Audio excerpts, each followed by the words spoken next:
You know, a lot of modern fans of the NHL ask me, Jeffrey, why do you say there's no rivalry with the Toronto Maple Leafs anymore? Well, I said it's like the old rivalry with the Chicago Blackhawks. It was around for a number of years, but when you don't play against them, or the team is much more successful than you, and your team is just barely making the playoffs, there's no more rivalry.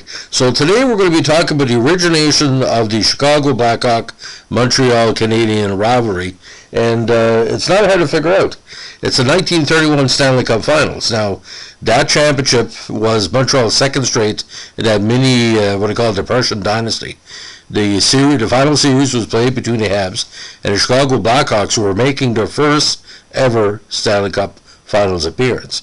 Now, the defending Habs won the series in 5 games. They became the second NHL team to win back-to-back titles. Now, former player and now coach, Chicago's Dick Irvin, made his finals coaching debut against the team he would later coach the 3 Stanley Cups.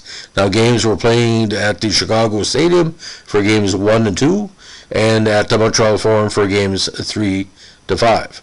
Now, Montreal won the opener 2-1, but Chicago won 2-1 in the second game, 3-2 in the third back on Forum ice. But Montreal won the last 2 games, again another comeback title, scores of 4-2 and 2-0 to take the championship, with Johnny Gagnon scoring the winner in the final game. Now, Montreal's Cecil Hart led the way for the Habs, with Silvio Manta as coach and Ty Arbor as a captain, with Ty Arbor wearing the C for Chicago. Now, what was really significant is that 18,000 fans packed Chicago Stadium for Game 2 of the set, which was a record for the largest attendance in hockey history to that time. Now, the triple overtime Game 3 of the series was, at that time, the longest game in Stanley Cup Finals history, and today remains the 4th longest game in Stanley Cup Finals history at 113 minutes, 50 seconds. Now, the Game 5 was important for a lot of reasons. Foster Hewitt came to Montreal, the great CBC announcer, to make the radio broadcast play-by-play, and transmission lines carried his broadcast to state radio stations across Canada. Interest was so high that Montrealers in the thousands lined up for end zone and standing room tickets. Again, Gagnon opened the scoring in the second period, and Gagnon translation means winner, by the way, and Howie Morin scored an insurance goal in the third period. And this ended a 9-game goalless streak for Morin's. Now, Chicago's 2 overtime wins was in double overtime in Game 2 and triple overtime in Game 3.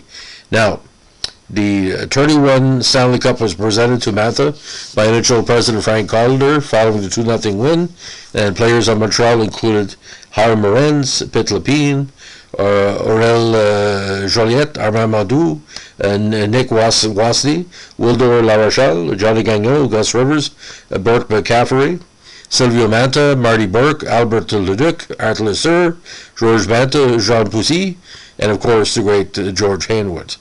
Now, the situation with Montreal as well. McCaffrey played 22 games in a regular season. The key players also played a number of games in the finals, and Jean Poussy, the defenseman, again had to fight the big 3 of 5 games in the title event. Now, for some reason, ladies and gentlemen, both McCaffrey and Poussy were left off the cup, but qualified to be on it. So, and again, it's pretty weird. Now, at the time, owner Leo Dandurand was the manager of the Habs between 22 to 34, 35. However, Cecil Hart was engraved on the cup in 30 and 31, and he's enlisted on every team picture for those seasons as manager.